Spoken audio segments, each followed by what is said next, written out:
Eu sou Fátima Sueli Neto Ribeiro, eu sou professora associada da UERJ e tenho trabalhado minha vida inteira na questão da saúde do trabalhador. No mestrado, na Fiocruz, na questão da epidemiologia do trabalho, dos agravos relacionados ao trabalho, e no doutorado na USP com um tema específico de câncer relacionado ao trabalho. Mas o meu lugar de fala aqui hoje é um pouco mais focado na pessoa, na filha que tem o pai que tem o rosto desconfigurado por conta de um câncer de pele ocupacional, e de uma mulher que sistematicamente tem encontrado amigas recebendo diagnóstico de câncer de mama, muitos deles potencialmente relacionados ao trabalho. Alguns óbitos muito importantes de pessoas amigas, mas também muito importante para a ciência brasileira, que também foram acometidas por câncer de mama decorrente do trabalho e que, todavia, não teve seu registro reconhecido. É isso que me motiva a estar aqui todo ano e em todos os espaços falando sobre o silêncio do trabalho na etiologia do câncer. E esse é o tema que eu pretendo discorrer com vocês hoje. O silêncio do trabalho na etiologia, na causa e na prevenção do câncer de mama.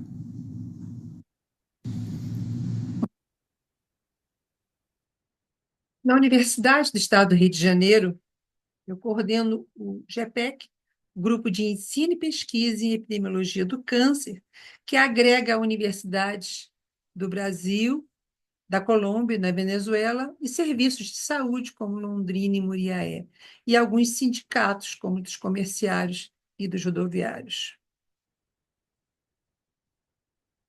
A questão importante sobre o câncer, inicialmente, é a gente definir que esse é o nome dado a um conjunto de mais de 100 doenças que têm em comum o crescimento desordenado, maligno de células, que invadem tecidos e órgãos e podem se espalhar por outras regiões do corpo. As estimativas de câncer no Brasil, a partir do INCA, é que serão 704 mil novos casos de câncer por ano. Retirando o câncer de pele não melanoma, esses cânceres vão ocorrer entre os homens, fundamentalmente na próstata, 30% deles, isso está em torno de 71 mil casos novos por ano. Cólon e reto, 21 mil, traqueia e pulmão, 18 mil, e por aí vão seguindo. Entre as mulheres, os casos novos, né, os casos registrados pela incidência, são muito fortemente os de mama, 73.610 casos novos por ano. Isso é 30% de todos os casos de câncer entre as mulheres. Em seguida virão colo e reto, colo de útero, pulmão, tireoide, estômago, etc. Isso não é uma característica do Brasil, essa situação também se dá em todo o mundo. Os fatores causais ligados ao câncer, todo mundo deve ter ouvido falar, né? São fatores internos que têm uma discussão da genética. E tem os fatores externos, hábitos, alimentação, poluição e trabalho. Mas o corpo também tem mecanismos de defesas, mecanismos que utilizam reparos DNA, enzimas que transformam e eliminam substâncias cancerígenas, células killer, que são aquelas células que atacam as células com má formação, evitando o desenvolvimento da reprodução, né, desordenada das células cancerígenas, e o sistema imunológico. Ou seja, o corpo ele é um equilíbrio entre esses fatores e esses mecanismos de defesa. Muitas substâncias, muitas situações podem suprimir o mecanismo de defesa e aí desenvolver ou potencializar os fatores externos. Por que fatores externos? Porque sabe-se que predisposição genética ela é responsável por uma quantidade muito pequena do câncer. Por quê? E os fatores externos, né? Fumo, sol, dieta, substâncias químicas, físicas e ambiente de trabalho são responsáveis de 80% a 90% do câncer. Ou seja, você pode ter o gene e ele pode não se desenvolver, ou porque foi suprimido pelo mecanismo de defesa, ou porque ele não foi ativado pelos mecanismos ambientais. Então, isso coloca um pouco menos importante a questão da predisposição genética e destaca o quanto precisa ser atacado, preocupado e estudado os cânceres e suas causalidades ambiental. Bom, o que o SUS fala para a gente? E a pergunta é, por que 73.610 casos novos de câncer de mama no Brasil e no estado do Rio de Janeiro, 10.290 casos novos? Esse material tem sido publicado, né, foi republicado em 2024 sobre câncer de mama. Vamos falar sobre isso? O que eles mostram? Eles mostram três grandes grupos de fatores de risco. Vamos começar do mais embaixo, né? Os fatores hereditários e genéticos. Esses que a gente já falou que ocorrem no máximo em 10% dos casos. E aí a gente tem câncer de ovário, mama, etc, etc, etc. São as mulheres que têm alterações genéticas herdadas, né? Especialmente nos genes BRCA1, BRCA2. Os fatores individuais estão colocados nas orientações do SUS, né? São as histórias reprodutivas, hormonais. Primeira menstruação, não ter filho, primeira gravidez, parar de menstruar, o uso de contraceptivos e reposição hormonal. São fatores de risco muito amplos, né? E nenhum deles muito definido, muito definitivo na questão da causalidade do câncer de mama. Modos de vida, né? Obesidade, sobrepeso, sedentarismo, consumo de bebida alcoólica, e o único ponto sobre o trabalho que esse material coloca, que é a exposição frequente à radiação ionizante, raio-x, mamografia e tomo, que pode ficar implícito que são as mulheres que trabalham, mas também as mulheres que se submetem a esses exames, porque são todos procedimentos para diagnóstico. É o único ponto que esse material do SUS nos alerta para a existência potencial, embora não clara, de trabalho. E aí, outra orientação do SUS para Outubro Rosa desse ano é que ele lançou uma cartilha sobre cuidado integral da pessoa com câncer de mama, né? Basicamente para atenção primária. Esse material, muito importante, e que tem sido divulgado, né, na atenção primária, mas vejam, existem diversas orientações para a estratégia da assistência do câncer de mama, mas nenhuma orientação para o risco decorrente do trabalho. O SUS também está destacando esse ano que o câncer de mama em mulheres negras é o destaque do Outubro Rosa deste ano. Sem desmerecer todos os fatores de risco, que é o que já tem destaque histórico, né? Amamentação, dieta, álcool e tabaco, atividade física e aumento de peso. Mas esse ano o INCA está mobilizando para a questão das mulheres negras, ou seja, encontrou-se que existem vulnerabilidades diferentes em mulheres negras. E como é que é essa gravidade e essas desigualdades no Rio de Janeiro? A gente costuma trabalhar, né, os dados do câncer de mama a partir de nível de estadiamento. Né? Nível de estadiamento, que é o momento do diagnóstico, né, um conjunto de informações que vai de 0 a 4.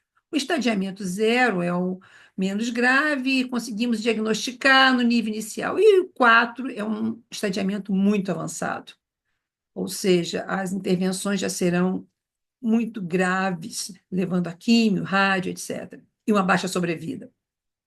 No Rio de Janeiro, a gente tem como estadiamento 3 os casos de cânceres que foram registrados pelo painel de oncologia no ano passado. Ou seja, o Rio de Janeiro está identificando tardiamente os seus casos de câncer. Os que estão chegando no serviço de saúde estão graves.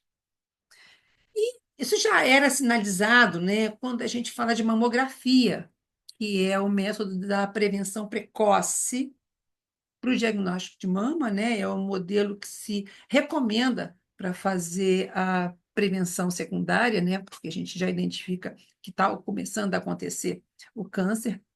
Então, a mamografia em mulheres de 50 anos e mais, no Rio de Janeiro, há uns 10 anos atrás, vejam as diferenças em mulheres brancas. Há menos de um ano, 35% tinha feito mamografia há menos de um ano. Vou pular rapidamente para o limite.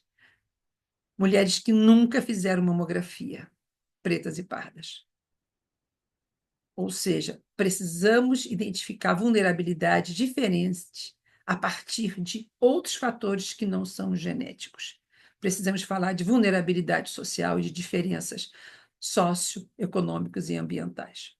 Continuando, né, a gente começa a pensar, então, quem são essas mulheres no mercado de trabalho, né? Isso aqui são os dados da Pesquisa Nacional de Amostra por Domicílio, é uma PNAD contínua do IBGE. E ela mostra que a força de trabalho feminina, dados do Rio de Janeiro, estão mais ou menos assim: 3 milhões de mulheres ocupadas trabalhando em mercado formal e 3,7 milhões fora da força de trabalho formal. 513 mil, né, em torno de 12%, desempregadas, desocupadas. Percebe que aqui a gente está mais ou menos com 50% apenas da força de trabalho feminina ocupada, trabalhando. A taxa de informalidade, né, trabalho informal, camelô ou vendas a domicílios, agora pela internet, né, chega no Rio de Janeiro a 39%. Isso aqui é um dado muito importante, porque também já sinaliza a vulnerabilidade a partir da cor da pele. As mulheres, 35% ganham até um salário mínimo. As negras são 42% ganhando o salário baixo. E não negras, 27%. Ou seja, começamos a identificar essa vulnerabilidade que hoje tem sido a preocupação do Ministério da Saúde.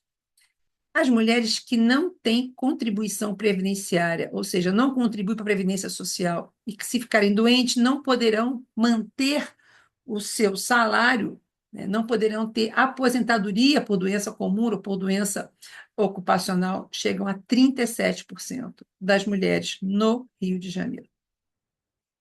Isso se expressa em que local de trabalho, né? Então, aquelas 50% que estão no mercado formal, que aqui são os dados do Relatório Anual de Informações Sociais, que são os dados do Ministério do Trabalho, isso aqui é só um cenário, porque tem muita perda de informação, né? Aqui a gente está mais ou menos em torno de 2 milhões de mulheres só, lembra que são 3 milhões no mercado formal. Onde é que elas estão? Elas estão na administração pública direta e autárquica. Indiscutivelmente, estamos falando aqui dos profissionais de saúde.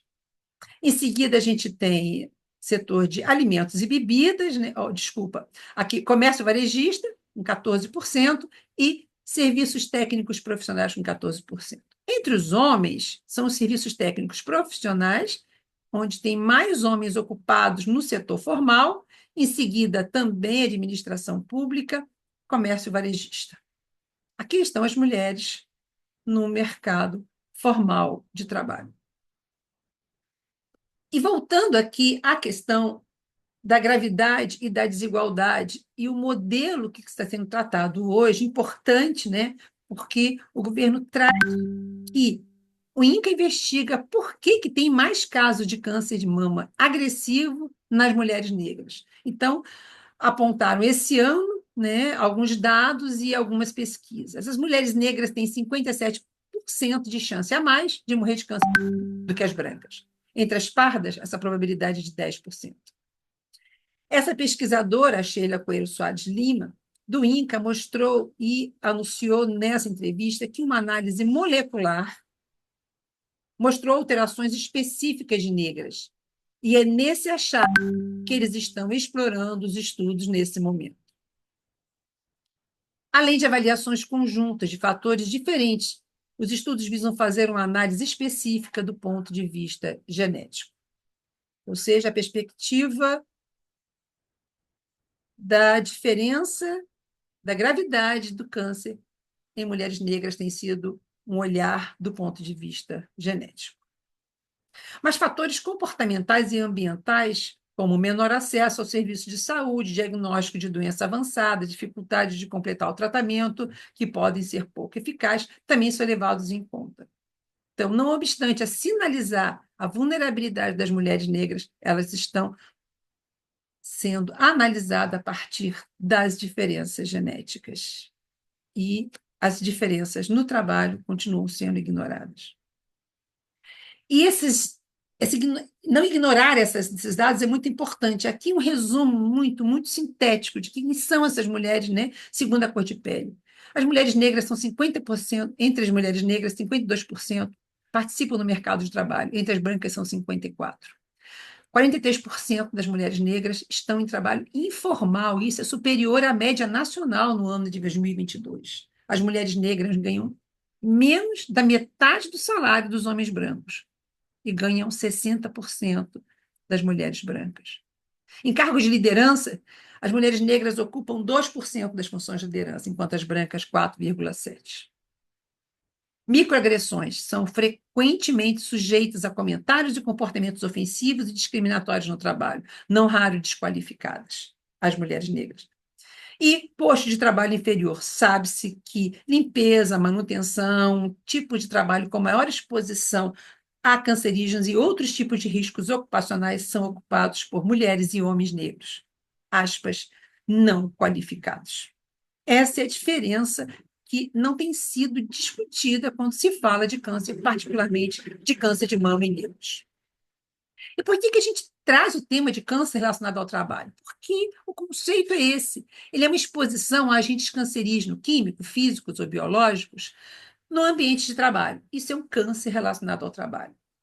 E já está amplamente discutido, não tem nenhuma novidade, que para o câncer de mama a gente tem agrotóxico como um fator importante na causalidade do câncer, porque, inclusive, o câncer é um fator multicausal. Os fatores causadores de câncer são multicausais.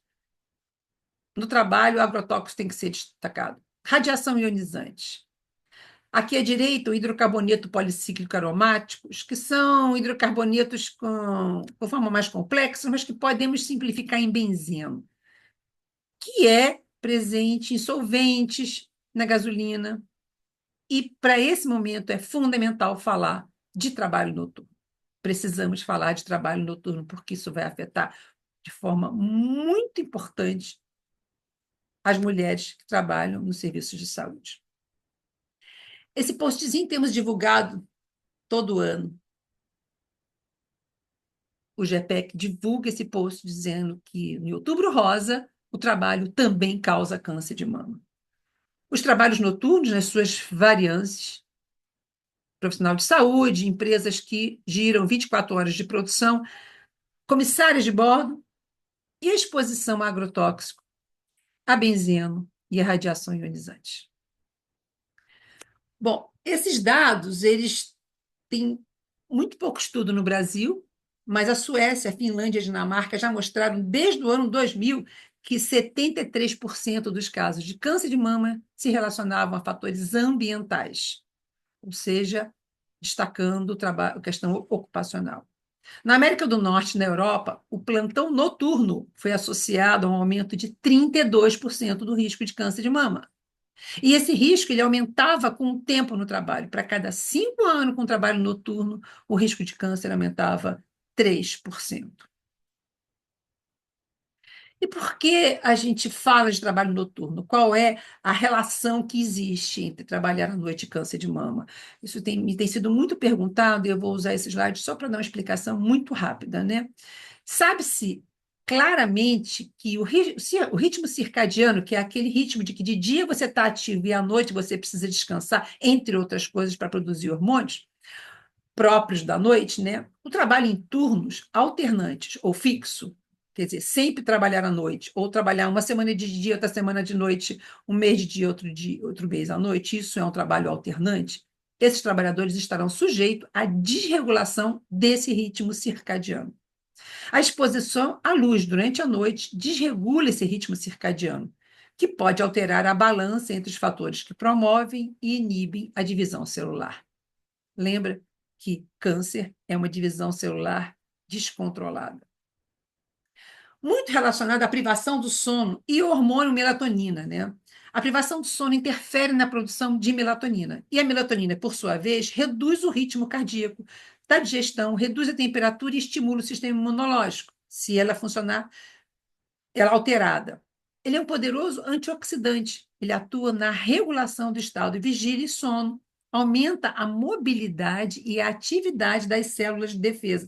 Lembra daquele lado lá de defesa do corpo? Pois é, eles podem ser inibidos. E eles estimulam também anticorpos, a melatonina quando está no seu momento correto. Ela influencia os processos fisiológicos e neoplásicos do sistema reprodutor. E a supressão de melatonina, né, quando ela é reduzida, porque você está ativo à noite, aumenta a produção de estrogênio. e a desregulação dos genes envolvidos no aparecimento do câncer, o que aumenta o risco de câncer de mama.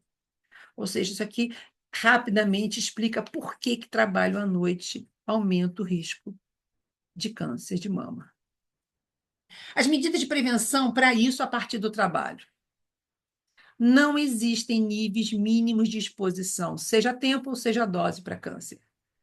Qualquer dose de fator que desenvolva a iniciação ou a promoção da reprodução celular a partir do trabalho, ele pode gerar o desenvolvimento do câncer. Não existe tempo mínimo nem dose mínima, por exemplo, as doses do benzeno. Não existe esses níveis. A única medida para cancerígenos ocupacionais é retirar os riscos que atuam na determinação do câncer. Ou seja, não podemos falar de equipamentos de proteção individual, não podemos falar de equipamentos de proteção coletiva, de alterações parciais. A única medida para evitar o câncer é retirar o risco, a presença dele no ambiente de trabalho. Para o agrotóxico, como a gente sinalizou lá, é proibir o uso de agrotóxico, não existe outra alternativa. E sua comercialização também. A alternativa para a sociedade, e não só para o processo de trabalho rural, é a agroecologia. O benzeno precisa substituir. Já existem muitos substitutos para o benzeno. E a adoção de limites que sejam limite da tecnologia e não limite da tolerância individual. No campo do trabalho, ainda se fala de alguns indicadores, metilpúrico, etc., e que você vai identificar como é que você está começando a se intoxicar.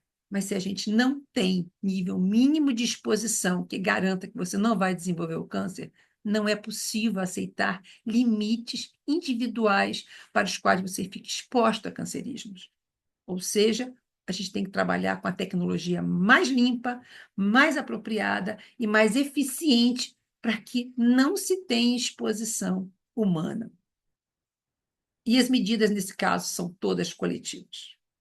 O trabalho noturno é uma situação muito delicada, porque precisamos do trabalho noturno, mas não necessariamente ele precisa passar pelo regime de 12 trabalhado por 24 de descanso, que nem sempre é descanso. Essa jornada de trabalho precisa ser reorganizada, precisa se reduzir o tempo e a jornada de plantão. Essa jornada de 12 por 24 ela tem que ser revista, por exemplo, a plantões mínimos durante uma semana, durante um mês. É fundamental ter períodos de descanso durante o trabalho noturno, porque não podemos abolir o trabalho noturno, particularmente na área de saúde, isso temos certeza. O que não é verdade para algumas empresas que rodam 24 horas, porque elas rodam 24 horas não porque é uma necessidade social, mas porque é uma necessidade econômica. Para algumas empresas, o trabalho noturno também pode e deve ser abolido, em nome da saúde e da vida. Bom, assim, a mensagem que eu quero deixar para vocês é que o câncer não é apenas um conjunto de doenças. Ele é a expressão da forma como a sociedade se organiza e violenta a relação entre a capacidade humana, a sua forma de viver e o seu ambiente, seja ele ambiente ocupacional, ambiental. Precisamos rever essa forma da sociedade se organizar para aí sim combatermos o câncer de forma efetiva e necessária.